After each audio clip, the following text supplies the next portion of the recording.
तो hello guys, कैसे हो आप सभी लोग। मैं आ गया हूँ फिर से न्यू मांगा लेके। तो चलो फिर शुरू करते हैं। कोई कह रहा होता है मुझे ऐसी उम्मीद नहीं थी, मैजिक का इस्तेमाल करते हुए लगातार भागते रहना। फिर हमें होटल का सीन दिखाया जाता है जहाँ पर एक लड़की आती है और एक मास्क वाला बंदा होता है। वो कह रहा होता है कि क्या कोई अपडेट्स है। तो लड़की कहती है कि मेरा वार्ड अभी भी एक्टिवेट है, अगर कोई इंटर करने की कोशिश करेगा तो मैं जान से ही मार दूंगी। जैसे ही वो इतना बोल रही होती है तभी पीछे से एक पोर्टल खुलता है और उसका सर काट देता है। ये देख के मास्क वाले बंदे एकदम हैरान हो जाते हैं।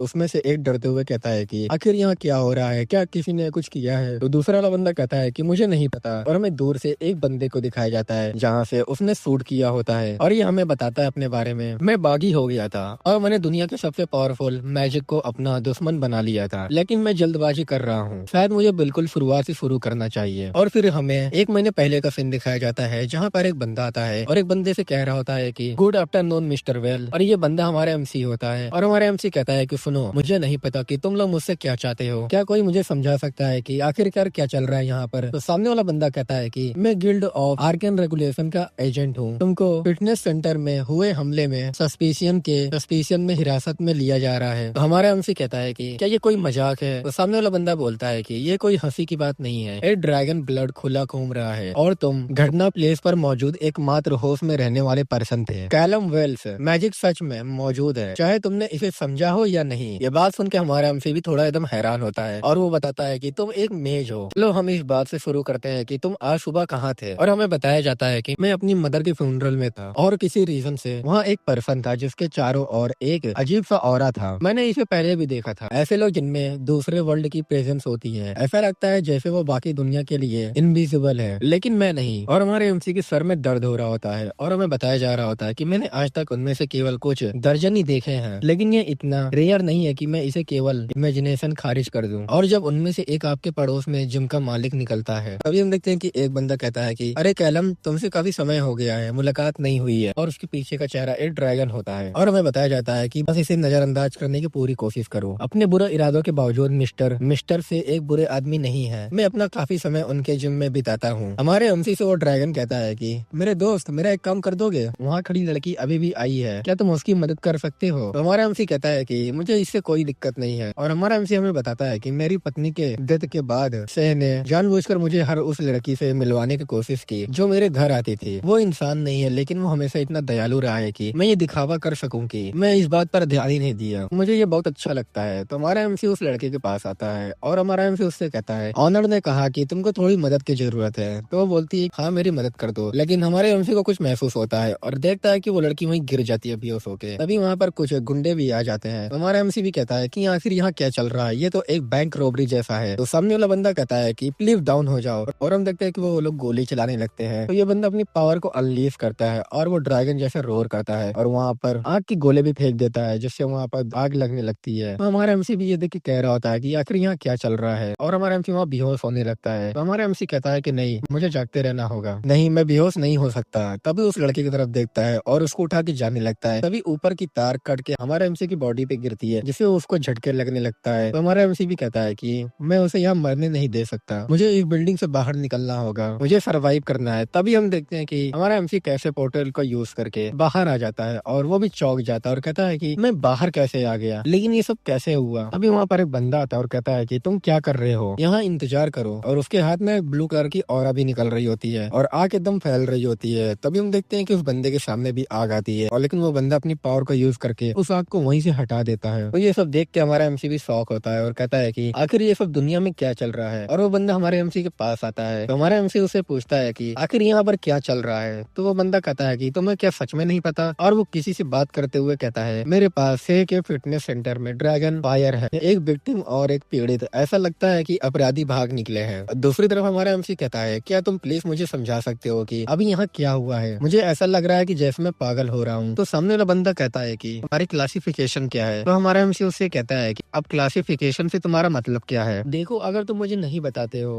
तो मैं तुम्हें जवाब नहीं दे पाऊंगा। तो वो बोलता है कि अरे यार मैं क्या करूँ। और हमारे एमसी को कुछ लोहे का कुछ पहना देता है और वो हमारा एमसी कहता है कि आखिर ये क्या है। तभी वो कुछ महसूस करता है और कहता है कि मेरा सर दर्द ठीक हो गया है और हमारे एमसी को लेकर जाने लगता है। तो हमारा एमसी कहता है कि अरे ये तुम क्या कर रहे हो। फिर ऐसे ही एक कुछ घंटों के बाद का सीन दिखाया जाता है गिल्ड ऑफ आर्कन रेगुलेशन का। तो एक बंदा कहता है कि ऐसे विक्टिम पर मैजिक ब्लोकर छोड़ने के लिए वो तुम्हारा सर काट देंगे। तो दूसरा बंदा कहता है कि मैं सरप्राइज हूँ कि वो अभी भी होश में है। जो लाया हुआ होता है वो कहता है कि उसने इस बात पर मुश्किल से ही ध्यान दिया, बल्कि इससे उसे बेहतर महसूस होने लगा। लेकिन क्या तुमको लगता है कि वो कोई नॉर्मल पर्सन नहीं है? सिक्योरिटी सिस्टम को इमारत में मौजूद किसी भी आम आदमी को बेहोश कर देना चाहिए था। वो न केवल जागता रहा बल्कि उसने किसी प्रकार के मैजिक का इस्तेमाल करके दूसरे को भी बचा लिया। तो दूसरा बंदा कहता है कि 30 साल का मैजिक, 30 साल का मेज, और वो रजिस्टर भी नहीं है, वो भी एक नॉर्मल ब्लड लाइन से, ये तो इम्पॉसिबल है। तो दूसरा बंदा कहता है कि मैं बस उन्हें अंदर ले आता हूँ, मैं मिस्ट्री सुलझाता नहीं। तो हम देखते हैं कि वो बंदा हमारे एमसी के पास बैठा हुआ होता है और इन्वेस्टिगेट कर रहा होता है। तो हमारा एमसीसी कहता है कि खैर ये तो तुमको डाउट से मुक्त करने के लिए काफी सीधा साधा तरीका लगता है। और अब हम अपने अगले सब्जेक्ट पर आते हैं। हमें तुम्हारा रजिस्टर और टेस्ट करवाना होगा। एक बार जब हमें तुम्हारे मैजिक टाइप का पता चल जाएगा तो हम ये पता लगा सकते हैं कि तुम अपने ड्राफ्ट के लिए क्या करोगे। तो हमारा एमसी हैरान होते हुए कहता है कि अब मेरा क्या होगा। तो बंदा कहता है कि हर magic user guild of arcane regulation को सर्व करते हैं। आमतौर पर ऐसी बात तब होता है जब वो काफी छोटे होते हैं, लेकिन तुमने देर से शुरुआत की है। तो हमारा एमसी कहता है कि लेकिन मेरे पास आर्किटेक्चर की जॉब है, मेरे पास क्लाइंट भी है। तो सामने वाला बंदा बोलता है कि अपनी सेवा पूरी करने तक तुम्हारे पास बेहतर नौकरी के लिए जरूरत स्किल होंगे। हमारा एमसी भी कहता है कि मैं समझ गया, मुझे नहीं लगता कि इस मामले में मेरे पास और कोई रास्ता है। क्या मैं इन सब झंझटों से छुटकारा भी पा सकता हूँ? तो सामने वाला बंदा बोलता है कि दुश्मनों का ग्रुप द्वारा शिकार किया जाता है और एग्जीक्यूट भी कर दिया जाता है। अब बदमाशों को परेशानी खड़ी करने की इजाजत नहीं दी जा सकती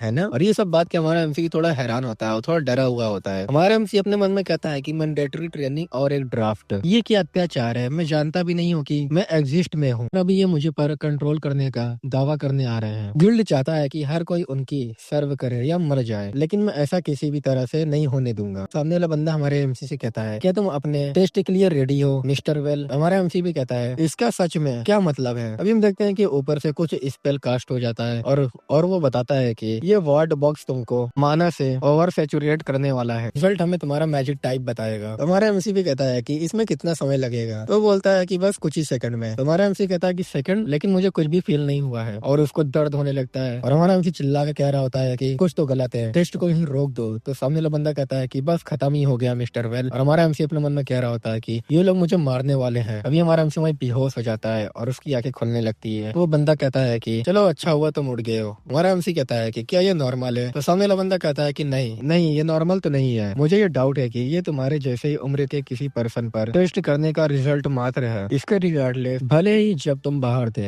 हम आगे बढ़े और तुम्हारे मैजिक का मार्क लगाया। तो हमारा एमसी अपने मन में कहता है जब मैं बेहोश था तो उन्होंने मुझ पर टैटू बनवाया। ये लोगों को सच में फ्रीडम की परवाह नहीं है। हमारे एमसी से वो बंदा कहता है तुम एक स्पेस मेज हो और ये बहुत ज्यादा रेयर होते हैं, तुमको प्रोबेबली एक टीचर की जरूरत होगी। हमें लगता है हम कोस्ट को तुम्हारे सेवा समय में जोड़ देंगे। हमारा एमसी अपने मन में कहता है कि ये लोग मेरे साथ स्कैम कर रहे हैं। तो हमारा एमसी भी उठते हुए कहता है कि ठीक है, तो क्या कोई संभावना है कि मैं घर जा सकता हूँ और कहीं भी ले जाने से पहले चीजें लपेट सकता हूँ। और हमें एक और बंदे को दिखाया जाता है और हमारे एमसी को बताता है कि यहाँ एजेंट से तुमको ले जा सकता है, वो होगा जब तुम एक एकृत नहीं हो जाते। इसलिए एक वीक तक तुम्हारा ऑफिसर रहेगा। हमारा एमसी उसके पास आता है, अपना हाथ बढ़ाता है और कहता है कि तुमसे मिलकर मुझे अच्छा लगा। तभी हमारे एमसी को इग्नोर कर देता है और हम देखते हैं कि वो लोग कार में बैठ के जा रहे होते हैं। हमारा एमसी उससे कहता है तो मेरे पास एक स्पाशियल मैजिक है, ड्राफ्ट के लिए एक स्पाशियल मेज क्या कर रहा है? तो वो बंदा बताता है कि ट्रांसपोर्टेशन, स्पेस पर कोई हमला नहीं है, तो तुम एक पोर्टर हो गए। हमारा एमसी कहता है कि और तुमने क्या किया,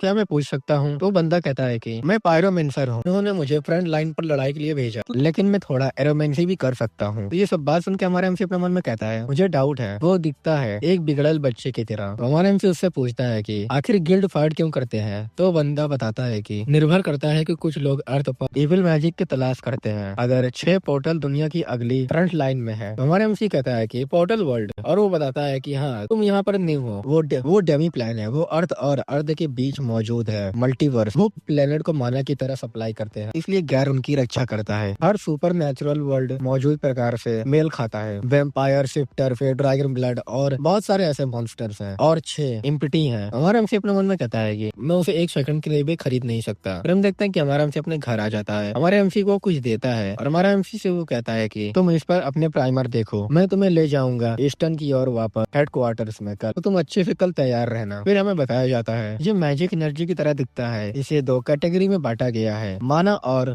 वेव। माना एक प्रकार का मैजिक एटमॉस्फियर है जिससे मेज हो सकते हैं, लेकिन मेज के अपने माना को सच में विश कहा जाता है। माना के विपरीत स्पेसिफिक प्रतिभा की तरह स्पार्शियल टैलेंट है। मुझे बहुत कुछ लर्न करना चाहिए, लेकिन इस प्राइमर में केवल मूल बातें हैं। मैं एक सीरियस बाधा के साथ शुरुआत कर रहा हूँ, ये ध्यान में रखते हुए कि अधिकांश मैजिक बच्चे जादुई किंडरगार्टन में ये सब जानते थे। ठीक है, चलो फिर स्टार्ट करते हैं। ये पर्याप्त हल्का होना चाहिए। हमारा हमसे अपने हाथ को आगे लाता है और कहता है कि चलो फिर शुरू करते हैं। फोकस करते हैं और तभी देखते हैं कि उसके हाथ से कुछ निकलने लगता है एनर्जी टाइप की, और उस पेन की तरफ जाने लगता है और वो पेन उछड़ के एकदम सीधा उड़ जाता है। तो ये देख के हमारा हमसे भी शौक हो जाता है और हमारा हमसे मुस्कुरा के कहता है कि ये तो वर्क कर गया है। ये मूल रूप से सिर्फ ब्रूट फोर्स का जादू है, क्योंकि मैं अपने एम्बिएंट मानर के बजाय इनेट का यूज कर रहा हूँ, लेकिन ये सच में वर्क कर रहा है। गैर का पैकर खच्चर होना इतना बुरा नहीं होगा अगर इससे मुझे प्रैक्टिस करने का कोई बहाना मिल जाए, लेकिन मुझे जानना होगा कि मैं खुद क्या कर रहा हूँ। गिल्ड ऑफ आर्केन रेगुलेशन क्या है? एक सीक्रेट ऑर्गेनाइजेशन, दुनिया के सबसे पावरफुल लोग। लैपटॉप में सर्च करते हुए कहता है कि एक ग्रुप के पास अपनी क्लोजेस्ट में स्केलेटन होने के लिए बाउंड है। मैं खुद को उनकी मशीन का हिस्सा नहीं बनने दे सकता। मुझे कुछ न कुछ तो करना ही होगा। जैसे कि मुझे डाउट था कि ऐसे लगता है कि सन ने ड्राफ्ट के बारे में एक मेन डिटेल छोड़ दिया। डेथ की चांसेस 50% है। रीजन छिपा हुआ भी नहीं लगता। ये ओपन सीक्रेट है कि ये सब पॉलिटिकल है। इनमें से लगभग सभी मौतें ऐसे जादूगरों की होती है जो किसी मेन फैमिली या गिल्ड पर साइन नहीं करते। अगर गिल्ड के आर्क में जिंदा है यह सैकड़ों वर्षों से। इसमें कोई सरप्राइज की बात नहीं है कि वो ये मैक्श्योर कर रहे हैं कि हर कोई अपने अंगूठे के नीचे रह रहा है। ये बिल्कुल नहीं। उन्हें शायद अब और कुछ करने की जरूरत भी नहीं है। नौकरशाही की प्रकृति का मतलब है कि करंट सिस्टम खुद को कायम रखेगी केवल इसलिए क्योंकि हो सत्ता में बैठे लोगों का इंटरेस्ट स्वार्थ है। अरे यार ये क्या है? गार के लिए हर कोई अपने अंगूठे के नीचे तैयार हो सकता है, लेकिन मैं नहीं। लेकिन मैं अपनी आजादी छोड़ने के बजाय मरना पसंद करूंगा। वो एक ईगल मैच चाहते हैं तो उन्हें एक मिलेगा। अगर मैं गायब होने वाला हूँ तो मुझे इसके बारे में सावधान रहना होगा। एक गलती और मेरे निशान पर पूरा समाज हो सकता है। और वहाँ से धीरे धीरे जाने लगता है। तभी उसकी नींद खुल जाती है। तो ये सब देख के हमारा एमसी एकदम डर जाता है और वो बंदा हमारे एमसी के पास आने लगता है। वो देखता है तो हमारा एमसी खिड़की से भाग निकला होता है। तो ये बंदा कहता है कि तुम बास्टर, तुमने ये क्या किया? तुमने मेरे ही सामने भागने की कोशिश की। और अपनी पावर को ये यूज करने लगता है और कहता है कि वेल, तो तुम कहाँ तक भाग सकते हो, मैं तुम्हें पकड़ लूंगा।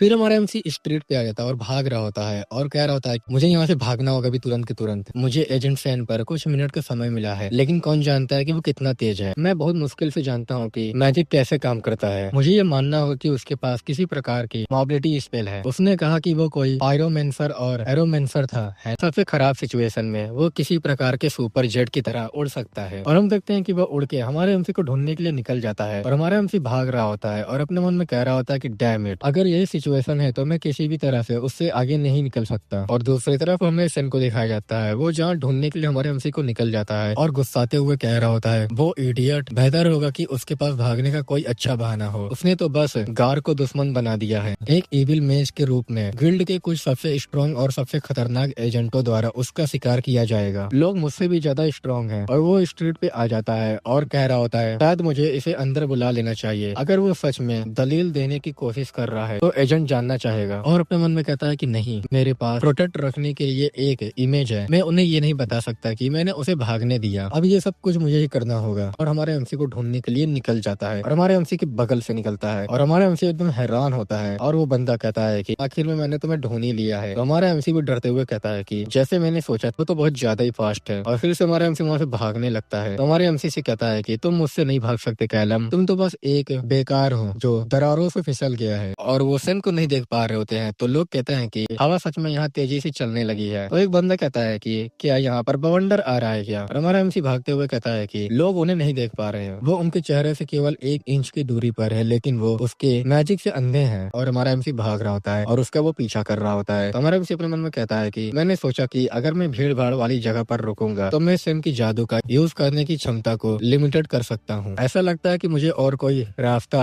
अपनाना होगा। फिर हमारा एमसी एक मिरर तरफ देखता है और वहाँ पर एक कपड़ा होता है। ये हमारा एमसी कहता है कि ये तो परफेक्ट है। हम देखते हैं कि सन को वो नीचे आ जाता है और कहता है कि वो इडियट कहाँ गया है। तभी एक बंदे को देखता है और सन कहता है कि मैंने तुम्हें पकड़ लिया है। तभी वो पीछे मुड़ता है तो वो दूसरा कोई होता है और वो कहता है क्या मैं तुम्हारी कोई हेल्प कर सकता हूँ? तो सन कहता है कि आखिर ये सब कैसे हुआ? लात मारते हुए कहता है क्या हो रहा है? और हमारे एमसी के वो बैग को देखता है और तुम गुस्साया हुआ होता है। उस बैग को खोलता है तो हमारे एमसी में पुराना ही कपड़ा होता है और इधर उधर वो देख रहा होता है और गुस्से में कहता है कि तुम डैम इट बास्टर्ड, और अपनी पावर को रिलीज कर रहा होता है। और दूसरी तरफ हमारी एमसी को दिखाया जाता है जहाँ हमारा एमसी एक टैक्सी को रोकता है। तो टैक्सी वाला कहता है कि आप कहाँ जाना चाहते हैं। तो हमारा एमसी कहता है कि वेस्ले फार्म में, मुझे वहाँ ले चलो। और हमारा एमसी हमें बताता है कि कमर्शियल प्लान बहुत ज्यादा ट्रैक करने के काबिल होते हैं। थोड़े से पैसे के साथ मैं एक क्रॉप डस्टर पर सवारी कर सकता हूँ। ये इतना भी फास्ट नहीं है, लेकिन सुबह सुबह मुझे कहीं बीच में ही निकल जाना चाहिए। मैंने नए कपड़े भी ले लिए हैं, लेकिन वो मुझे हमेशा के लिए छिपा नहीं पाएंगे। मकसूर करना होगा कि मैं पहचान में ना आ सकूं। बिल्कुल न्यू लुक। फिर हम देखते हैं कि हमारा एमसी कहीं आ जाता है और हेयर कलर भी ले लिया होता है और अपने बाल को कट करता है। तो वो ब्लैक कलर भी लगा लेता है बाल में और एकदम बैडएफ लुक में लग रहा होता है और कह रहा होता है कि पेपर वर्क के बाद मैजिक को म्यूटेंट आईडी की जरूरत होती है, इसलिए अगर मुझे कोई मैजिक पॉन की दुकान मिल जाए तो वो प्रोबेबली एक बनाने में एबल होंगे। तभी हमें एक बंदे को दिखाया जाता है, वो गॉब्लिन जैसा लग रहा होता है और वो कहता है कि क्या मैं तुम्हारी कोई हेल्प कर सकता हूँ सर। हमारा एमसी कहता है कि मुझे एक म्यूटेंट आईडी की जरूरत है। तो बंदा कहता है कि 2000 रुपए लगेंगे। हमारा एमसी भी निकाल के कहता है कि ठीक है, ये डील रही। फिर हमारे एमसी को थोड़ी देर बाद म्यूटेंट कार्ड मिल जाता है और हमारा एमसी भी कहता है कि ये तो वर्क कर गया और अपने मन में कह रहा होता है मैं 30 साल तक गैर के रडार से दूर था, मैं ये कर सकता हूँ कि ये फिर से है, अगर इसका मतलब मेरे फ्रीडम को बनाए रखना है। और उसी time guild of Arkan regulation को भी दिखाया जाता है जहाँ वो लोग खड़े होते हैं। तो एक बंदा कहता है कि उसने कैसे किया, अपने वार्डो को छेड़े बिना बाहर कैसे निकला। तो सन कह रहा होता है हम बस एक रात के लिए यहाँ आने वाले थे, इसलिए हमने केवल दरवाजों पर मैजिक कर दिया। मैं किसी भी तरह से नहीं जान सकता था कि वो खिड़की से बाहर कूद गया है। तो पीछे वाला बंदा कहता है कि मुझे कोई भी मैजिक की प्रेजेंस नहीं महसूस हो रही है, ये नॉर्मल पुराने स्लीपिंग एंड रन जैसे दिखता है। तो मेन बंदा कहता है कि आर्क मेज डुएल एक्सेप्ट नहीं करने वाला है, ये कल उसे पढ़ाना शुरू करने के लिए तैयारी थी। तो टोपी वाला बंदा कहता है कि अगर बेचारा बच्चा ये जानता है तो मैं दौड़ने के लिए इनम को दोष नहीं देता। तो मेन बंदा कहता है कि मुझे खुशी हुई कि तुमको इस बारे में र्यूमर समझ में आए एजेंट जॉन, मुझे यकीन है तब तुमको इसे डुएल से संबंधित करने में कोई आपत्ति नहीं होगी, क्या तुम ऐसे करोगे। तो वो बोलता है कि मैं, तो वो बोलता है कि हाँ, नहीं तो और कौन। और दूसरी तरफ में एक लड़की को दिखाया जाता है जहाँ वो अपनी पावर को यूज करके एक बंदे को ह्यूमिलिएट कर रही होती है और वो बंदा कह रहा होता है हमारे पास हर उपलब्ध पर्सन उसे ढूंढने की कोशिश कर रहा है आर्क मेज, और ये आर्क मेज होती है। और वो बंदा कह रहा होता है कि मैं वेम्पायर और शिफ्टर से भी मदद मांगी है, लेकिन तुम जानते हो कि वो कैसा है आर्क मेज। हालांकि आर्क मेज डुएल बिना हेल्प के स्पेशल मैजिक कितना डिफिकल्ट है सीखना, शायद उसने एक नॉर्मल म्यूटेंट लाइफ जीने का फैसला किया है। तो ये बात सुनकर वो गुस्साते हुए अपने मन में कहती है कि एक नॉर्मल म्यूटेंट लाइफ तुम कह रहे हो, कोई नहीं अपने मैजिक का यूज प्रयोग न करने का डिसीजन ले, वो बेवकूफ नहीं है, वो एक इविल मेज है। तो ये बंदा कहता है कि ऑफ कोर्स आर्क मेज, मैं उसे खोजना जारी रखूंगा। तो वो गुस्से में बोलती है कि वेल, मैं उसकी और तुम्हारे लिए प्रार्थना करती हूँ कि तुम उसे ढूंढ लो एजेंट जॉन, वरना मुझे खुद अपना रास्ता अपनाना होगा। इस मामले में अगर इस कलम वेलिस ने सच में एविल बनने का डिसीजन लिया है फिर उसे तुरंत पकड़ लिया जाएगा और उसे मैं जान से मार दूंगी। और हमारे एमसी को दिखाया जाता है जहाँ हमारा एमसी ड्राइव करके जा रहा होता है। फिर हमें मिडवेस्ट स्मॉल टाउन का दिखाया जाता है जहाँ हमारा एमसी वहाँ पर आ जाता है। वहाँ पर एक लड़की और एक बूढ़े आदमी होता है। तो वो लड़की कहती है क्या वो वही है, और हम देखते हैं कि हमारा एमसी गाड़ी से निकलता है। तो सामने वाला बंदा कहता है कि क्या तुमने इस प्रॉपर्टी के बारे में सुना है। तो हमारा एमसी कहता है कि हाँ, क्या ये तुम्हारा है। और वो बूढ़ा आदमी अपना हाथ आगे लाते हुए कहता है कि ये मेरी बेटी जेसिका है और मैं शेरिफ आर्थर लैंगली हूँ। तो हमारा एमसी भी कहता है कि मैं चेस हॉल हूँ, और हमारा एमसी ने अपना नाम चेंज कर लिया होता है और वो दोनों अपने हाथ को मिलाते हैं। फिर वो लोग अंदर आते हैं। तो सामने वाला बंदा कहता है कि हमारा क्या विचार है चेस हॉल, क्या तुमको ये अच्छा लगा है। तो हमारा एमसी भी कहता है कि ये जगह शांत और सुकून भरी है, शायद मैं इसे ठीक कर सकूं ताकि मैं बिजी रह सकूं।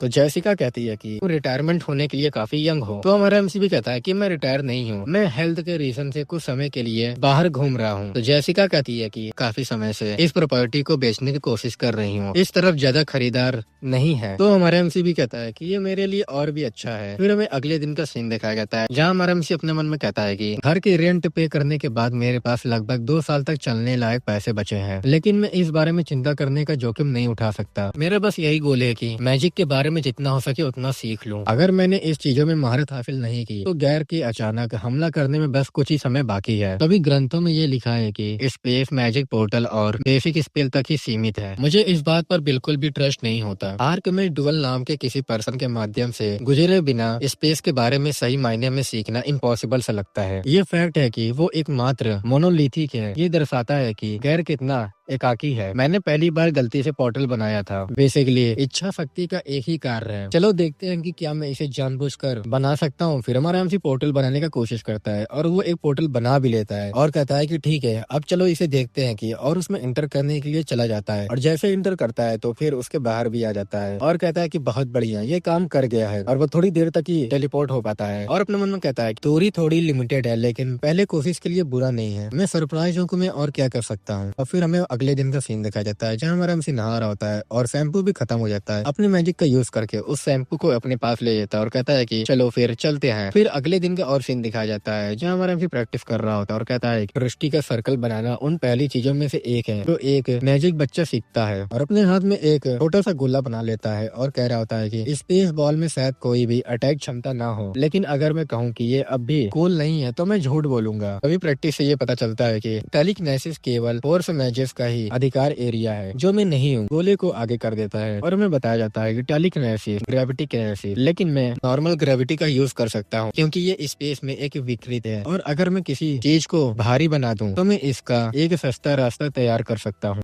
ये थोड़ा अनऑर्थोडॉक्स है लेकिन बिना फॉर्मल एजुकेशन के है, और उस स्पेस बॉल को सामने थ्रो कर देता है जिससे लकड़ी भी थोड़ी टूट जाती है। और हमारा एमसी कहता है कि चीटिंग का यही तरीका मेरे लिए काफी अच्छा है। और फिर अगले दिन का सीन देखा जाता है जहाँ हमारा एमसी बैठ के मेडिटेट कर रहा होता है और अपने मन में कहता है कि मेरे आसपास मौजूद ऑरा का यूज करके मैं आंखें बंद करके भी चीजों को सेंस कर सकता हूँ। मैं थोड़ी सी कोशिश से चीजों को आर पार भी देख सकता हूँ, हालांकि इसकी रेंज काफी लिमिटेड है। तभी वहाँ पर जेसिका आ जाती है और कहती है कि मिस्टर हेल। हमारा एमसी भी वहाँ आता है और कहता है कि जेसिका तुम हो, तुम यहाँ किस लिए आई हो? तो जेसिका कहती है कि हर बच्चे जल्दी स्कूल वापस जा रहे हैं, जिसका मतलब है कि उनमें से कुछ आपके आंगन से होकर निकलने की कोशिश कर सकते हैं। हम उन्हें ऐसा न करने के लिए कहते हैं लेकिन वो फिर भी ऐसा कर सकते हैं। तो हमारे एमसी भी मुस्कुरा के कहता है कि अच्छा ठीक है, हालांकि मैंने अभी तक जंगल वाले हिस्सों को साफ करने का काम शुरू नहीं किया है। तो जेसिका कहती है कि आप चिंता मत करिए, यहाँ के बच्चे बाहरी गतिविधियों में काफी अच्छे हैं। और जाते हुए कहती है कि वेल मैं आस पड़ोस में ही थी इसलिए सोचा कि थोड़ी देर के लिए यहाँ से गुजर जाऊँ, स्ट्रेंज मत बनिएगा। अब हमारे एमसी भी कहता है कि ऑफ कोर्स हम लोग फिर मिलेंगे, और अपने मन में कहता है कि डैम इट, क्या उसने ये सब देख लिया है? इसके निशान हर जगह मौजूद हैं, मुझे मैजिक को दबाने का तरीका ढूंढना होगा। अगर मेरे यार्ड में किसी को भी इसका आहट सुनाई देती है तो मेरे लिए दिक्कत हो जाएगा। फिर हमें गिल्ड का सीन दिखाया जाता है जहाँ पर वो बंदा किसी से कहता है कि क्या ये एक रिक्वेस्ट है? तो वो लड़की कहती है कि वेल हमने उसका जो टेस्ट किया उससे ये क्लियर हो गई है कि उसने पहले कभी मैजिक को छुआ भी नहीं था। तो ये बंदा कहता है कि और बताओ मुझे। तो वो बताती है कि मैंने इस बात पर तब तक ध्यान नहीं दिया जब तक मैंने माना सप्लाई को बदलने नहीं दिया। वार्ड ने 100 माना का डिस्पर्स किया और उस हथकड़ी को देख रही होती है और कह रही होती है कि लेकिन सप्लाई ब्रेसलेट में केवल 3 ही बचे थे। इसी तरह उसने ब्रेसलेट तक पहुंचने से पहले ही अपने दम पर 1000 माना को एब्सॉर्ब कर लिया। तो सामने बंदा कहता है कि इसका क्या मतलब है? तो वो लड़की बताती है कि खैर शुरुआत में एक नौसिखिया मैजिक के लिए इतना भार संभालना इम्पॉसिबल नहीं होना चाहिए, और अगर उसने कभी मैजिक को छुआ भी नहीं होता तो उसकी दृष्टि क्षमता का भंडार भरा होना चाहिए था। आखिरकार ऐसा तो नहीं है कि वो कोई कास्टिंग स्पेल कर रहा हो। सच कहूँ तो मुझे नहीं पता कि इसका मतलब क्या है, लेकिन मुझे पूरा यकीन है कि इसका संबंध इस बात से है कि 30 साल के एक मेघ ने जादू को कभी नोटिस ही नहीं किया। तो ये बंदा अपने मन में कहता है कि कैलम वेल्स आखिर तुम हो कौन? अगले सीन में हम देखते हैं कि हमारे एमसी ने सबको ठीक कर दिया होता है और कह रहा होता है कि इतना ही ठीक है, इतना काफी होना चाहिए। और हमें विश के बारे में बताया जाता है ये एक टाइप मैजिकल एनर्जी होता है जो कि हर मेज में होता है और वो भी यूनिक होता है। और हमारा एमसी एक कुछ लिया हुआ था उसको उठा के कहता है कि अब चलो इस गेंद को यहाँ रख देते हैं, और तभी हम देखते हैं कि उस गेंद में एनर्जी जाने लगती है। तो हमारा एमसी भी कहता है कि परफेक्ट। उसको लेते हुए अपने मन में कहता है कि इस वॉर्टेक्स पैटर्न के साथ जो मुझे ऑनलाइन मिला मैं बॉल बैरिंग का यूज करके अपने मैजिक को नेलाइज का हर निशान मिटा सकता हूँ। इससे मुझे गार की नजरों से दूर रखने में बहुत मदद मिलेगी। अभी कुछ ही हफ्ते हुए हैं जो मैंने मैजिक में पहले ही बहुत प्रोग्रेस कर ली है, मुझे खुश होना चाहिए। तो मुझे खालीपन क्यों महसूस हो रहा है? मैं अपनी माँ को दफनाने के उसी दिन भाग गया था। मैं बहुत तेजी से आगे बढ़ रहा हूँ, ऐसा लगता है जैसे मुझे इस बात पर विचार करने का मौका ही नहीं मिला कि मैंने क्या खोया है, मेरे पेरेंट्स और मेरी वाइफ और मेरा होम टाउन। मैं सरप्राइज होता हूँ कि क्या सेलिन को यहाँ अच्छा लगता? नहीं नहीं नहीं, मुझे क्या करना चाहिए था? गाय मुझे पकड़ना चाहता है और मुझे अपने काम के घोड़ों में से एक बनाना चाहता है। उन्होंने मुझे भागने पर मजबूर कर दिया। मैं हार नहीं मान सकता और मैं नहीं भी मानूंगा। फिर हमारा एमसी एक शॉप पे आता है और कहता है कि अगर मुझे इस शहर में सफलता पूर्वक घुल मिल जाना है तो मुझे इसके बारे में और ज्यादा जानने की कोशिश करनी चाहिए। तभी वहाँ पर एक शॉपकीपर होती है, वो कहती है कि वेलकम, मुझे नहीं लगता कि मैंने आपको पहले कभी यहाँ देखा है। तो हमारा एमसी भी कहता है कि मैं यहाँ पर पहली बार आया हूँ, क्या कोई मुझे आप सुझाव दे सकती हैं? तो वो बोलती है कि हमारे स्टेक संबंधित सुझाव अच्छे हैं, आप हमेशा कर सकते सकते हैं। तो हमारा एमसी अपने मन में कहता है कि मुझे ये अजीब सी चीज क्या महसूस हो रही है, और अपनी वो पावर को यूज करता है। तो नीचे भी वो देखने लगता है और कहता है कि एक बेसमेंट है, ये मेरी उम्मीद से बड़ा है, लेकिन नहीं, वहाँ तो एक डॉग है, ये तो इम्पॉसिबल है, ये एक आदमी के आकार का है। तभी वहाँ पर एक बंदा आता है और कहता है कि मिस्टर हॉल, और ये शेरिफ होता है। और शेरिफ कहता है कि आपको बाहर घूमते फिरते देखना अजीब लगता है। तो हमारा एमसी कहता है कि शेरिफ, मैं बस यहाँ के लोकल कसीन का जांच ले रहा हूँ। तो वो बोलता है कि मेरे नेफ्यू यहाँ सबसे बढ़िया स्टेक बनाती है, क्या ये सही नहीं है क्लारा? और ये शेरिफ की नेफ्यू होती है। तो वो बोलती है कि आपको ये पता है। हमारा एमसी कहता है कि वो एक अच्छी बच्ची लगती है। सच कहूँ तो ये एक ज्यादातर बच्चे अच्छी तरह से घुल मिल जाते हैं, अभी तक किसी ने भी मेरे आंगन से होकर गुजरने की कोशिश नहीं की। तो शेरिफ कहता है कि हम यहाँ एरिया का सम्मान करने पर विशेष जोर देते हैं। हमारा एमसी कह रहता है कि टेरिटरी। तो वो बोलता है कि सुनो, मैं तुम्हारे लंच के समय का ज्यादा हिस्सा नहीं लेना चाहता। और कानों में धीमे से बोलता है कि लेकिन ये बात तुम पर और मेरे बीच हो रही है। मैंने ये आसपास कुछ अजीब चेहरे देखे हैं, इसलिए अगर तुमको कभी भी कुछ एबनॉर्मल दिखाई दे तो प्लीज मुझे तुरंत फोन करना। तो हमारा एमसी अपने मन में कहता है कि स्ट्रेंज फेस, और उससे कहता है कि एक समय में भी एक अजनबी चेहरा था, क्या आपने लोगों को मेरे बारे में भी चेतावनी दी थी? तो शेरिफ कहता है कि मैं तुमको सच बताता हूँ, मैंने थोड़ा बहुत किया था, लेकिन कुछ देर बाद मुझे पता चल गया कि तुम बड़े शहर से नहीं हो। मैं जिन लोगों की बात कर रहा हूँ वो वैसे नहीं है। ये बात सुन के हमारा एमसी अपने मन में कहता है कि क्या ये गार हो सकता है, ये बहुत बुरा हो सकता है। तभी वहाँ पर वो लड़की आती है सामान लेके। तो हमारे एमसी से कहती है कि आपका ऑर्डर तैयार है मिस्टर हॉल। हमारा एमसी बाहर आ जाता है और कह रहा होता है कि अगर वो मेरी जासूसी कर रहा है तो इस चीज के जरिए वो कर रहा है। हमारे एमसी के हाथ पे वो मार्क होता है और हमारा एमसी कहता है कि मुझे इसे छुटकारा पाना होगा। उसको देखते हुए अपने मन में कहता है ऐसा लगता है कि मैजिक मेरे स्पेस टाइप को दर्शाने वाले छोटे से बिंदु की तरह ही लिमिटेड है, इससे ज्यादा दर्द नहीं होना चाहिए, है ना? ये तो बस एक स्याही का एक छोटा सा धब्बा है। तभी हमारा एमसी अपनी पावर को यूज करके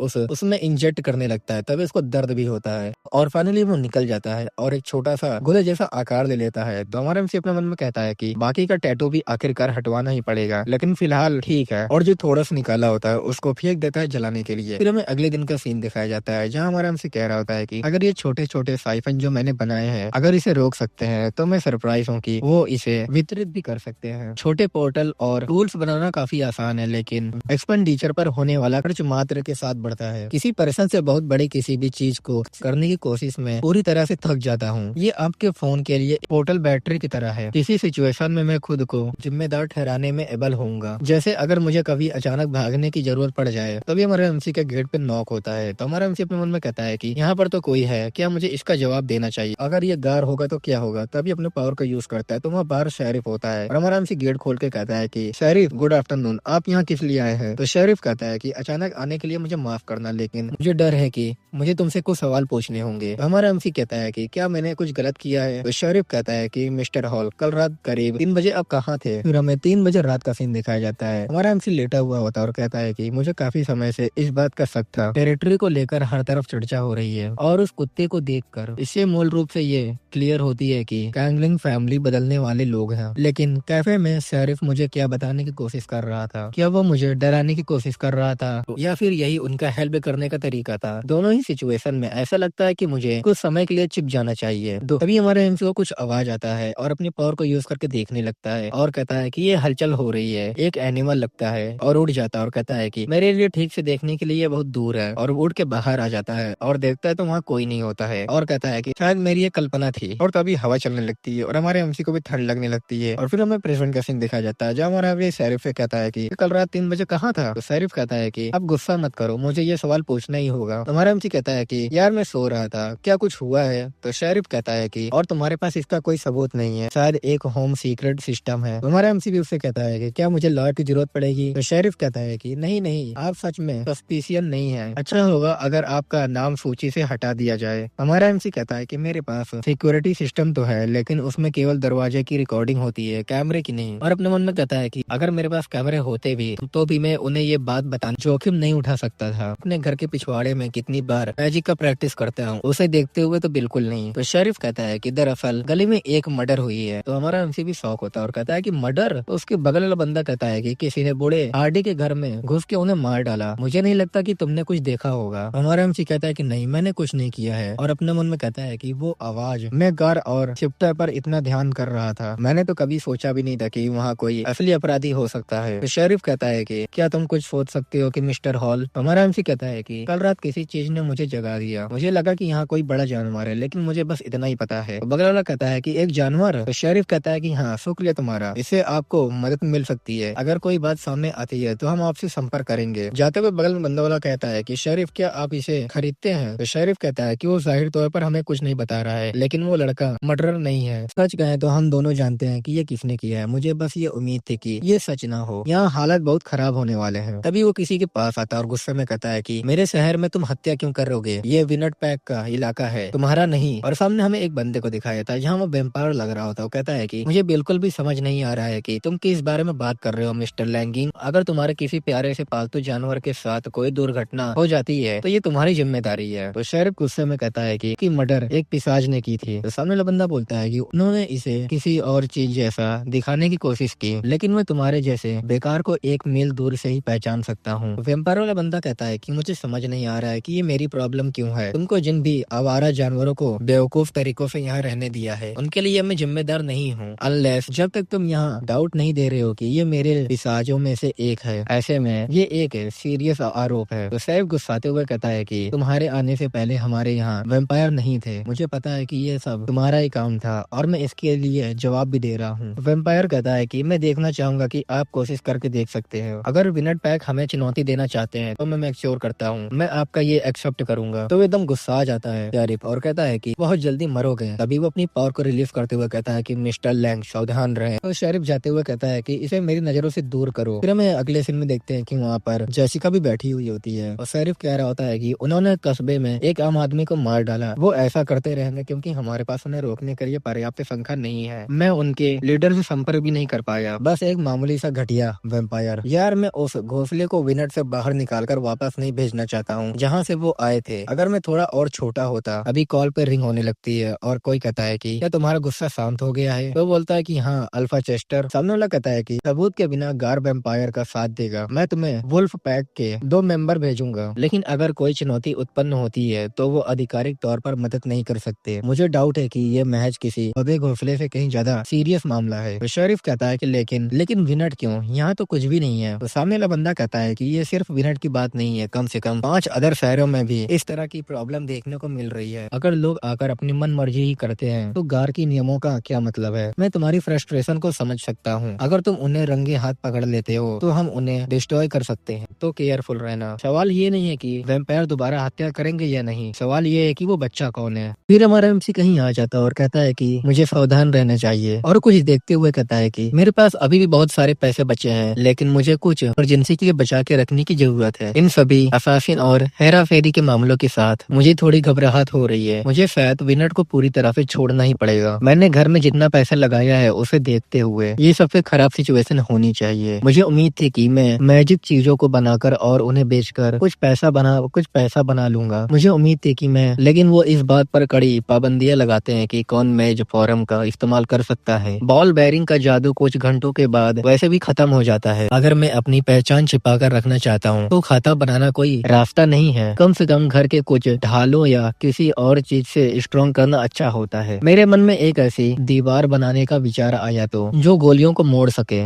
फिर हमारा एमसी में पावर को यूज कर रहा होता है, कह रहा होता है, लेकिन मुझे इसे 1 मिनट से ज्यादा समय तक बनाए रखने का तरीका नहीं सूझा है। मुझे पूरा यकीन है कि बेहतर रिसोर्सेज की मदद से मैं इसका हल निकाल सकता हूँ, लेकिन स्पेशल मैजिक के किसी भी एडवांस यूजर की रक्षा आर्कमेट डुएल द्वारा की जाती है। प्रॉपर रिसर्च रिसोर्सेज के बिना मैं खुद को बहुत लिमिटेड महसूस करता हूँ। ये बिल्कुल शुरू से पहिए का करने जैसा है। तो हमारे एमसी से वो बंदा कहता है कि कुछ प्रोटेक्शन खरीद रहे हो है ना? तो हमारे एमसी उससे कहता है मौजूदा हालात को देखते हुए सावधानी बरतना ही बेहतर है। और अपने मन में कहता है ये सिर्फ हाल ही में हुआ मर्डर का मामला नहीं है। मुझे ये आशंका सता रही है कि गार किसी भी कोने में हो सकता है। कौन जानता है कि पावर के खिलाफ गोली कितनी कारगर होती है। लेकिन अगर मुझे गोली लग सकती है, उम्मीद है कि वो भी ऐसा ही कर पाएंगे। फिर हम देखते हैं कि हमारा एमसी उस गन को चेक कर रहा होता है। अभी हमें 2 लड़कियों को भी दिखाया जाता है जो आपस में बात कर रही होती है। तो उनमें से एक कहती है कि 2 हथौड़े ले लो। तो ये सब हमारा एमसी भी सुनता है और अपने मन में कहता है कि ये तो लैंगली है। मैंने उन दोनों को घर की मरम्मत करने वालों के लिए नहीं लिया था। तभी हमारा एमसी पीछे से आता है और कहता है कि तो तुम ही हो खाना बनाने वाली और घर की रखवाली करने वाली लड़की। ये बात सुनकर वो दोनों डर जाते हैं। वो दोनों कहते हैं कि मिस्टर हॉल आप हमें ऐसे नहीं डरा सकते। तो हमारा एमसी कहता है कि मुझे माफ करना, तो तुम भी उस मर्डरर को लेकर बहुत परेशान हो, है ना। तो उनमें से एक लड़की कहती है कि बेचारा जॉन, वो हमारे चर्च में आती थी, आपको पता है ना। तो हमारा एमसी कहता है कि वे जॉन, मैं जेम्स हार्डी के बारे में बात कर रहा था। तो हमारी एमसी के कान में बोलती है कि कल रात दूसरी मर्डर हो गई है, मिस जॉन ग्यूबर, क्या आपने नहीं सुना है। तो हमारा एमसी भी कहता है कि नहीं, मैं सुबह बहुत बिजी था। और अपने मन में कहता है कि एक और असासिन, एक और मर्डर, क्या ये किसी प्रकार का सीरियल किलर है। तो ये तो दूसरी लड़की कहती है कि हम कुछ समय के लिए कैफे बंद करने के बारे में सोच रहे हैं। तो पहली वाली कहती है कि बस जब तक ये सारा मामला शांत नहीं हो जाता। तो हमारा एमसी कहता है कि ये बहुत शर्म की बात है कि अगर मैं किसी भी तरह से आपकी मदद कर सकता हूँ तो बस आप कह दीजिएगा। वो लोग कहते हैं कि आपका बहुत बहुत शुक्रिया, मैं सच में इसको अप्रिशिएट करती हूँ। तो हमारा एमसी भी कहता है कि मुझे आप चेस कह के बुला सकती हैं। फिर हमारा एमसी अपने घर में आ जाता है और अपने मन में कहता है कि ये तो बहुत बुरा हुआ है, मर्डर करना एक अलग बात है, लेकिन एक सीरियल किलर जो रूप बदलने वालों से बच रहा है। लैंगली फैमिली को अपना छोटा सा शहर पसंद है। मुझे नहीं लगता कि वो गैर को यहाँ आंख झांक करते देखना चाहेंगे, लेकिन इतने सारे लोगों की मौत के साथ उनके पास शायद कोई रास्ता ना बचा हो। मुझे तैयारी करनी होगी। दोनों मर्डर मेरे घर से पैदल दूरी के अंदर ही हुई है और जिस रफ्तार से ये घटना हो रही है, आज रात भी एक और घटना होने की संभावना है, जिसका मतलब है कि दो इम्पोर्टेंट हत्या होंगे। पहला रीजन ये है कि कोई सीरियल किलर खुलेआम घूम रहा है। दूसरे प्रकार के एजेंट वो होते हैं जिन्हें जांच के लिए भेजा जाता है। इनमें से कोई भी किसी भी मोमेंट मेरे दरवाजे पर आ सकता है। मैं अपनी स्पाशियल सेंस को आगे बढ़ाने की कोशिश कर रहा हूँ। और हमारा एमसी चारों ओर अपने घर की तरफ बढ़ा देता है और कहता है कि मैं किसी भी चीज को अपने ऊपर चुपके से हावी नहीं होने दे सकता, सब कुछ पैक कर लेते हैं। और हमारा एमसी कपड़ा पहनते हुए कहता है कि बॉल बैरिंग को भी इंसेंट कर लेता है और बंदूक को पकड़ते हुए कहता है कि मेरे वेपन भी भरे हुए रखे हैं, अगर मुझे गार की मौजूद का जरा सा भी आभास हुआ तो मुझे गायब हो जाना होगा। घर बेचने में नुकसान होने से मेरा बजट तंग हो जाएगा, लेकिन गार की नजरों से दूर रहने के लिए एक छोटी सी कीमत है। मेरी स्पाशियल की सीमा बढ़ रही है, अगर मैं खुद को दबाऊं तो मुझे शहर के दूर के हिस्सों भी दिखाई दे सकते हैं। जैसिका कैफे की निगरानी कर रही है, क्लेरा दुकान की ओर जा रही है, शेरिफ डिपार्टमेंट में मौजूद है। ये एक लंबी रात होने वाली है। तभी हमारे एमसी को कुछ महसूस और कहता है कि डैम इट, मैं बेहोश हो गया था। और अपनी पावर को यूज करके देखता है तो वहाँ पर वो जैसिका कह रही होती है कि मिस्टर हॉल प्लीज आप क्या अंदर है, और रोते हुए अंदर आती है। तो हमारा एमसी भी कहता है कि कुछ तो जरूर हुआ होगा और अपना गेट खोलता है और अपने मन में कहता है मुझे अपनी माना पावर का यूज करते समय ज्यादा सावधान रहना चाहिए था। और उसे पूछता है क्या सब ठीक है। तो वो रोते हुए कहती है कि तुम्हें मेरी हेल्प करनी पड़ेगी। तो हमारा एमसी कहता है कि यहाँ क्या हो रहा है। तो वो रोते हुए कहती है कि क्लेरा, उन्होंने क्लेरा को उठा ले गए। हमारा एमसी जैसिका से पूछता है कि उसे कौन ले गया है। तो जैसिका बताती है कि वो लोग वेम्पायर्स हैं। और हम देखते हैं कि क्लेरा अपने शॉप के पास जा रही होती है और वहाँ पर कुछ लोग होते हैं और वो लोग कह रहे होते हैं शेरिफ की नेफ्यू है और उस पे वो लोग अटैक कर देते हैं। और वो लोग कहते हैं कि हेलो मिस, तुम कैसी हो, तुम कहाँ जा रही हो, चलो मेरे साथ चलो। और उसको लोग अपने साथ लेके चले जाते हैं। और इधर जैसिका हमारे एमसी से कह रही होती है, उन्होंने उसे घोंसले में चलने के लिए कहा और अब उनके पास वो है, प्लीज तुम मेरी हेल्प कर दो। तो हमारा एमसी भी बोलता है कि मैं नहीं, और अपने मन में कहता है कि मुझे क्या करना चाहिए, क्या मैं सुपर नेचुरल को एक्सेप्ट कर सकता हूँ। जैसिका ही वो थी जो इससे पहले कि मैं अपना चेहरा छिपा पाता वो मेरे पास आ गई। क्या मैं उसे ये भी समझा सकता हूँ मैं कोई मेज नहीं हूँ। हमारा एमसी उससे कहता है कि चलो पहले अंदर चलो। तो वो बोलती है कि ठीक है, और अपने मन में कहता है कि अब मेरे पास और कोई चॉइस नहीं है, मैं नहीं कर सकता, दूर चले जाओ और क्लेरा को अंदर छोड़ दो वेम्पायर के चंगुल से। हमारा एमसी उससे कहता है कि तुमने कहा कि वो उनके पास है, ऐसा नहीं है, उन्होंने उसे मार डाला। तो क्लेरा कहती है कि हाँ। तो हमारा एमसी अपने मन में कहता है ऐसा कोई तरीका नहीं है जिससे मैं लड़ाई में सुपर नेचुरल लोगों को बाहर निकाल सकूं या हरा सकूं, और मेरी इतनी लेवल भी नहीं है। तो हमारे एमसी से वो कहती है कि प्लीज चेस बचा लो उसे। तो हमारा एमसी कहता है कि जैसिका मैं सब कुछ करूंगा, और अपने बंदूक को निकालते हुए कहता है कि मुझे और इन्फॉर्मेशन की जरूरत है। और अपने मन में कहता है कि मैं होप करता हूँ कि ये कोई मिस्टेक ना हो। फिर हमें अगले दिन का सीन दिखाया जाता है जहाँ हमारा एमसी गाड़ी से जा रहा होता है। अपने मन में कहता है कि ये फीलिंग फिर से आ गई, सुपर नेचुरल समथिंग। और हम देखते हैं कि बाहर एक लड़की सिगरेट फूक रही होती है और हमारा एमसी अपने मन में कहता है कि ये तो इंटरेस्टिंग है। जैसिका कहती है कि मेरी फैमिली तुम्हारी हेल्प कर सकती है। तो हमारा एमसी अंदर आता है, तभी वो देखता है तो एकदम हैरान होता है, वहाँ पर उल्फ भी होते हैं। हमारा एमसी अपने मन में कहता है ये सारे के सारे शिफ्टर्स हैं। तभी वहाँ पर वो जो शेरिफ होता है और ये शेरिफ होता है। शेरिफ कहता है कि तुम क्या कर रही हो, हम अभी तक गार को शामिल नहीं करेंगे। और हमारा एमसी अपने मन में कहता है कि ये तो शेरिफ है, वो सोचते हैं कि मैं गार के साथ हूँ। हमारा एमसी उससे कहता है कि तुम्हें मेरे बारे में नहीं पता है और मैं यहाँ कभी नहीं था, समझे। तो हमारे एमसी को बस घूरता है और अपनी प्रेशर को रिलीज करता है, जोर से दहाड़ मारता है और सभी से कहता है कि तुम सभी लोग बात सुनो। फिर हमें थोड़ी देर बाद का सीन दिखाया जाता है जहाँ हमारा एमसी बैठा हुआ होता है। वो लोग डिस्कस कर रहे होते हैं कि अब हम लोग को क्या करना चाहिए। हमारा एमसी उससे कहता है कि मैं सवालों का आंसर नहीं देने जा रहा हूँ, लेकिन मैं होने की सराहना करूंगा। तो शेरिफ कहता है कि वेम्पायर ने मोटेल पर कब्जा कर लिया है, वो हमारे एरिया में खेल रहे हैं, वो लोग मेज के साथ हैं। मैं पूरे वीक एक प्रेजेंस महसूस कर रहा हूँ। हम ऐसा मानते हैं। अब तक उनके छोटे से घोंसले ने 2 लोगों की जान ले ली है। तो हमारा एमसी कहता है कि तुम्हें ये सब पता था, तुमने इसके बारे में कुछ भी क्यों नहीं किया। तो शेरिफ कहता है कि वायनाड पैक उन्हें चुनौती देने के लिए हमारे पास पर्याप्त स्ट्रॉन्ग नहीं है और एग्रीमेंट के अंडर जब तक हमारे पास ठोस सबूत ना हो कोई अदर सुपरनेचुरल लोग इसमें शामिल नहीं हो सकते। शिफ्ट पैकर्स हेल्पलेस हैं। अगर वो अंदर आते हैं गार हम पर हमलावर होने का आरोप लगाएगा। माना जाता है कि उस लानत समाज को शांति बनाए रखनी चाहिए और फिर भी हम यहाँ हैं। तो हमारा एमसी उससे पूछता है कि एग्रीमेंट, और अपने मन में कहता है कि उनके पास यहाँ वेम्पायर है जो लोगों को मार रहे हैं और वो गार की रेडिकुलस सेव के कारण कुछ भी नहीं कर सकते। अगर वो मॉर्टल में है, मुझे चाहिए अपनी माना सेंस के माध्यम से उस तक पहुंचने में एबल हो जाऊं मैं। और हमारा एमसी अपनी पावर को यूज करके देख रहा होता है बाहर की तरफ और कहता है कि मैंने उसे ढूंढ लिया है, ये बहुत ज्यादा ही काम है। और दूसरी तरफ शेरिफ गुस्साते हुए कहता है कि ये गॉड डैम लाई, मैं इन लोग को बर्बाद कर दूंगा। तो हमारा एमसी भी उससे कहता है कि क्या हुआ, क्या तुम उसे वापस लाओगे। तो शेरिफ कहता है कि एक बार जब वो आजाद हो जाती है तो हम अल्फा चेस्टर को भेजने के लिए संपर्क कर सकते हैं रीइंफोर्समेंट के साथ। हम स्ट्रॉन्ग होंगे, चुनौती देने के लिए पर्याप्त खून चूसने वालों और उन्हें खत्म कर देंगे। तो हमारा एमसी कहता है कि तो कैसे तुम वेम्पायर को मारोगे। तो शेरिफ कहता है मॉर्डाइट वेपन उनके पुनर्जन्म को रोक सकता है, लेकिन हमारे पास ऐसा कुछ भी नहीं है। इसके अलावा मास्टिक या हर्ट पर एक बड़ा झटका लगने से काम पूरा हो जाएगा। तो हमारा एमसी भी कहता है कि फायर आर्म्स के बारे में क्या। वो बताता है कि वो बहुत ज्यादा ही तेज है, क्लीन ब्लो लगाना एक चुनौती होगी। तो हमारा एमसी अपने मन में कहता है कि ये इतना इजी नहीं है, लेकिन हमारा एमसी भी उससे कहता है कि ठीक है। जेसिका बोलती है क्या तुम कुछ कर सकते हो। तो हमारा एमसी कहता है कि मैं क्लेरा को वापस लाऊंगा, लेकिन मुझे कुछ चीजों की जरूरत होगी।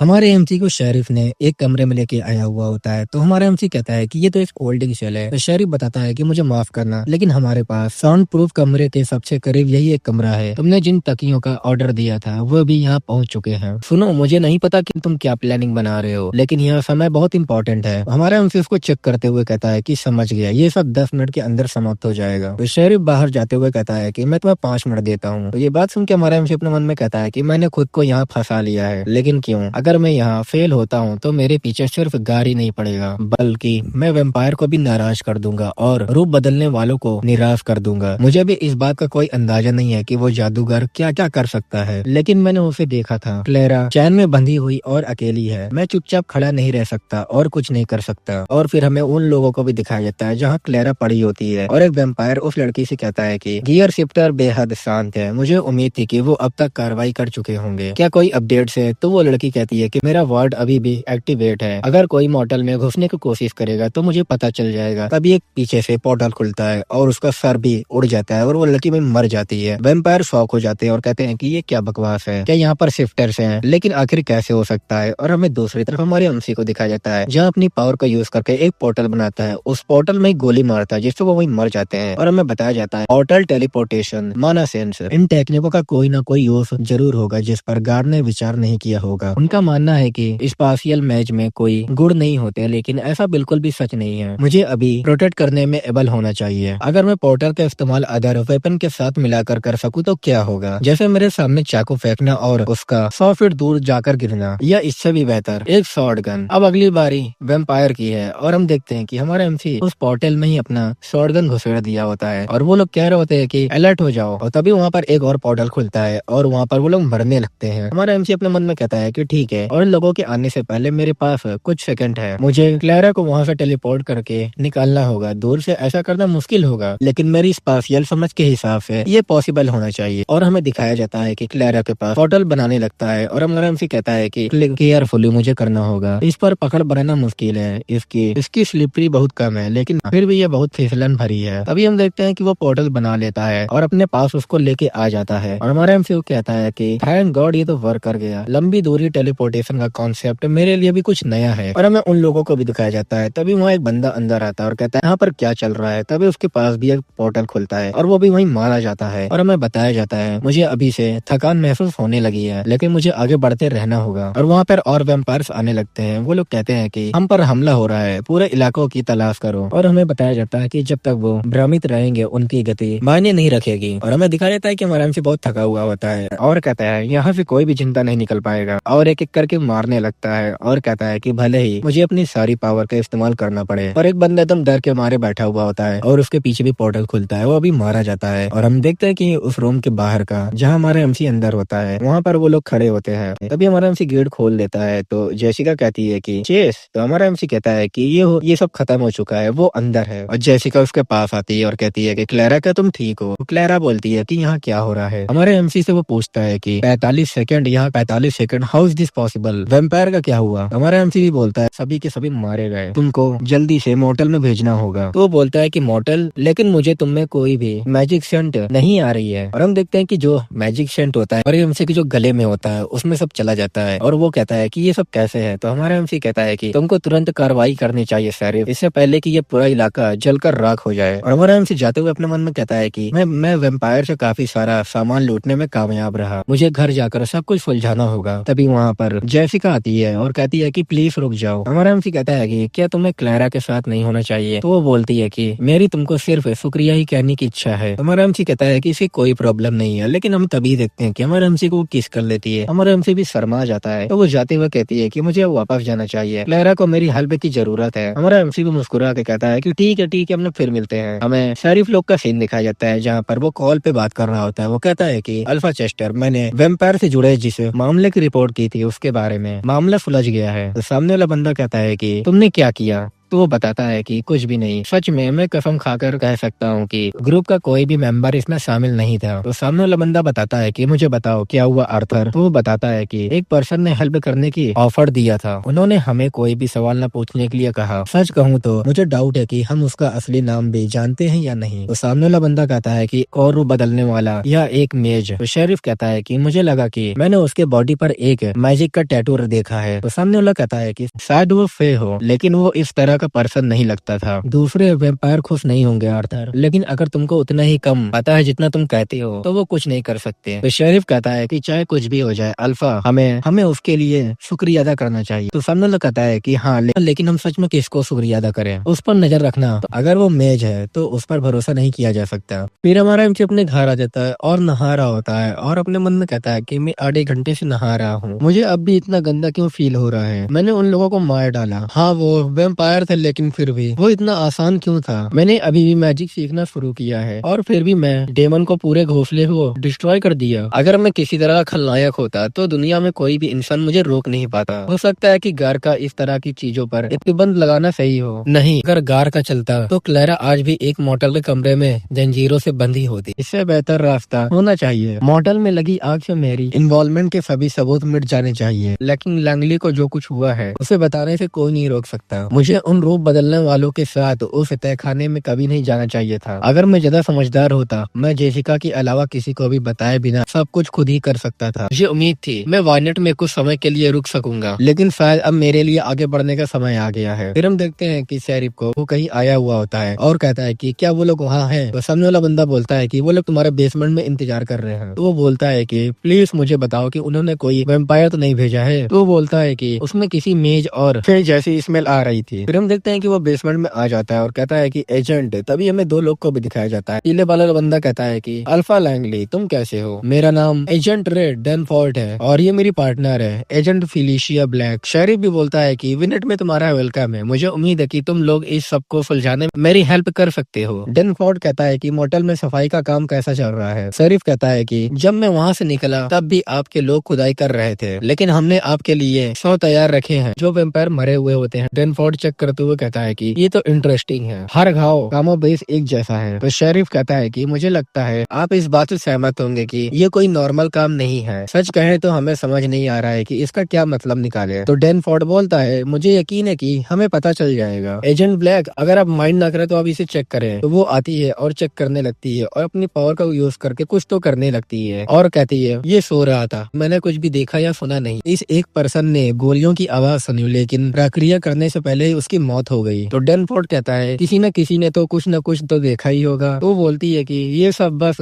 इल्यूजन है, किसी को भी क्लियर पिक्चर नहीं मिली। तो डेनफोर्ड कहता है कि किलर काफी एक्सपीरियंस है। तो ये भी बोलता है कि ये तो बहुत ज्यादा डरावना है। डेनफोर्ड कहता है कि वो क्या था। तो बोलता है कि बस नुकसान और सब कुछ, ये बहुत भयानक है जानते हो। तो बोलता है कि ठीक है अल्फा लैंगली, मुझे डर है कि हमें कुछ समय के लिए विनेट पर निर्भर रहना पड़ेगा। जो पर्सन ऐसा कर सकता है उसे यूं ही खुला छोड़ना बहुत खतरनाक है। तो शेरिफ कहता है कि मैं आप दोनों के लिए एक कमरा उपलब्ध करा दूंगा, अगर आप चाहे तो मैं आपको अभी वहाँ ले जा सकता हूँ। तो ये बंदा कहता है कि दरअसल अगर कोई आपत्ति ना हो तो हम कॉप्स के पूछताछ करना चाहेंगे, क्योंकि मैं ये मानना चाहता हूँ कि आपका ग्रुप इसमें शामिल नहीं था। इसलिए दो रास्ते हैं, या तो इस घटना के लिए जिम्मेदार पर्सन उस समय संयोग वंश वहाँ से गुजर रहा था, जिसका मतलब है कि हम शायद उन्हें कभी पकड़ नहीं पाएंगे, या फिर वो किसी ऑर्गेनाइजेशन से संबंध न होने वाले स्पाशियल पर्सन है, शायद वेम्पायर द्वारा हिंसा के लिए उकसाया गया हो। तो शेरिफ कहता है कि मैं आपको एश्योर कर सकता हूँ कि यहाँ आसपास कोई भी ऐसा स्पाशियल पर्सन नहीं है जो वेम्पायर के पूरे अड्डे को डिस्ट्रॉय करने में एबल हो। तो वो लोग जाते हुए कहते हैं कि हाँ हम खुद इसकी पुष्टि करना चाहेंगे अल्फा। ये भी बोलता है कि ठीक है तुम लोग कर सकते हो। और फिर हमें हमारे एमसी को दिखाया जाता है, जहाँ हमारे एमसी बैग में देखते हुए कहता है कि ये सब कुछ मुझे वेम्पायर के अड्डे से मिला है,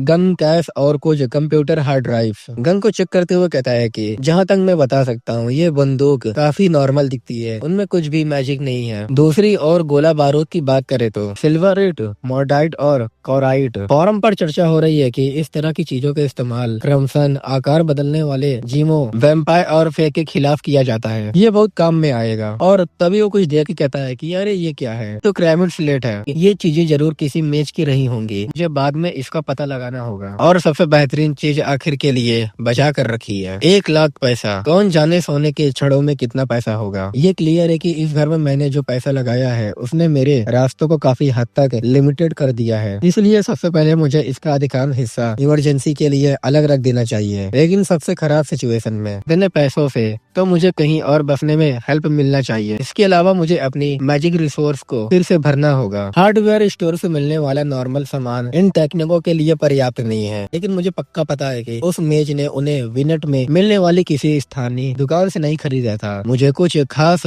रिसोर्स को कस्टम मेड बनवाने के बारे में भी सोचना पड़ सकता है। तभी हमारे एमसी को कुछ महसूस होता है और कहता है कि बिल्कुल नहीं, क्या यहाँ पहले से कोई आ गया है।